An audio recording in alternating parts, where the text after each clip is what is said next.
I did my presentation on the oppression of mothers. So according to Pew Research, 86% of women have had at least one child by the time they are 44.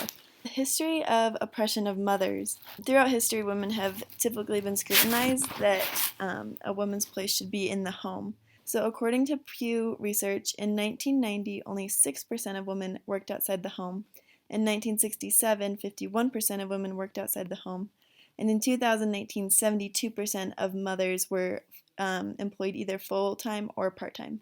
So there's definitely been a huge increase in working mothers, and a lot of those mothers are also single mothers as well. More than half of the working mothers said that they needed to reduce their work hours in order to feel like they were a better mother, and 57% of women who were full-time employees said that their work made it hard for them to be a good parent. Mothers have always faced economic oppression. Not only do women typically make less than male counterparts, but they're also turned down for job opportunities because they're children. The mother was flat out told that she was not a candidate because eventually she would just quit in order to take care of her children, and so they were a waste of time to train her for the position.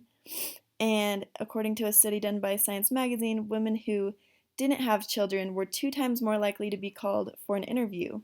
So they sent out a bunch of job applications to companies, and if the women had discreetly mentioned in their interviews that they had children, they were likely to not be called than women who were not mothers. So a few of the stereotypes that we see, the first one is a traditional mom who stays at home and believes that her main purpose is to have children and to work in the home. Another one is the untraditional mom. This is more of like the business mom who works, and the stereotype is that she makes decisions that are based off of her own needs and not the needs of her children. The next stereotype is an overworked mom. So in order to be a good mom, you have to be constantly overstretched and that you never have time for yourself. Another US stereotype is the PTO mom, where you can effortlessly balance multiple responsibilities and you always look well dressed and you always have your kids looking prim and proper, and that it's really easy to be a mother. And then the last one is lazy, so that stay-at-home moms are lazy and they sit on the couch and have their kids clean and cook for them, and that they don't work because they get to stay at home.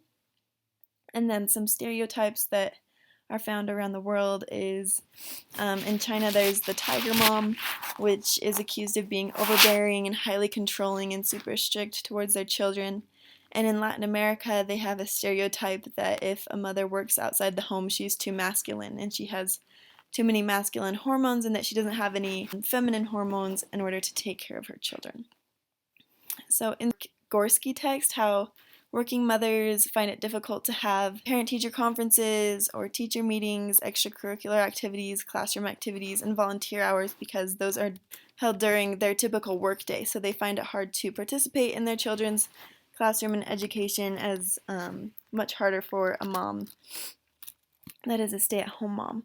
And in order to feel like a good, involved PTO mom, you can't have a job, so this is especially hard for single mothers who have to work to support the family, and it can seem as even impossible or demanding of the schools.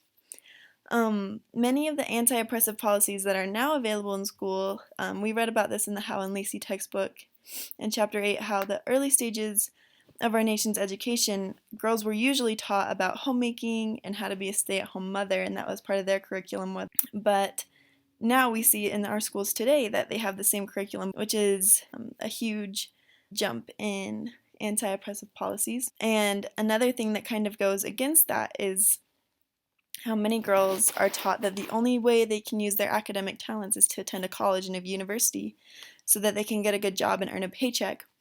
And so it kind of almost pushes girls to have that education and go to college or university so that they can have a job and be a working mother.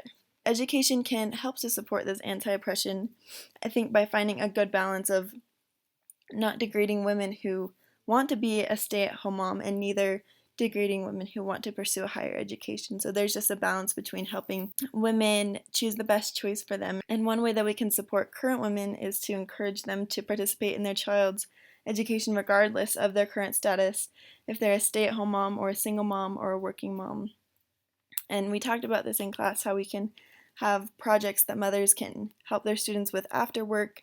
We can send home packets for them so that they can feel involved and have extracurricular activities both during school hours and after work hours to accommodate many different types of parent schedules and student schedules. According to American Psychology Association, there are 6 strategies to deal with motherhood and the prejudice that comes with it. So the first one that it recommends is that mothers focus on their strengths and realize that the biases and the lack of truth in the claims that people are saying against a lot of mothers. The second one is to seek support in your families and in your friends, and to have that reassurance that opinions are not your reality and that you have a different reality, and having your friends and family support you in that. The third one is to get involved in organizations of groups of women who have had similar experiences with you.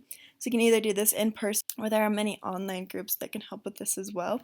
So this can help women to make many connections and find new ways to deal with the stereotypes that are around them. The fourth one is to, before reacting to a prejudice comment, try to check in with yourself. So this can include breathing exercises and having before you respond to others that have been prejudiced or biased against you. The fifth one is to not dwell on the situation. By coming up with a plan about how you can respond in the future, you can stand up for yourself in a calm and respectful manner. And the sixth coping strategy is to seek professional help. Many times professionals are experts about how to deal with the stress and anxiety that comes from discrimination. So in summary, each mother is unique, and stereotypes that surround motherhood are often untrue and can lead to very harming consequences. Motherhood remains to be a deeply personal, raw, unpredictable, transformative experience that turns most women upside down and inside out, exposing our greatest dreams and most profound insecurities.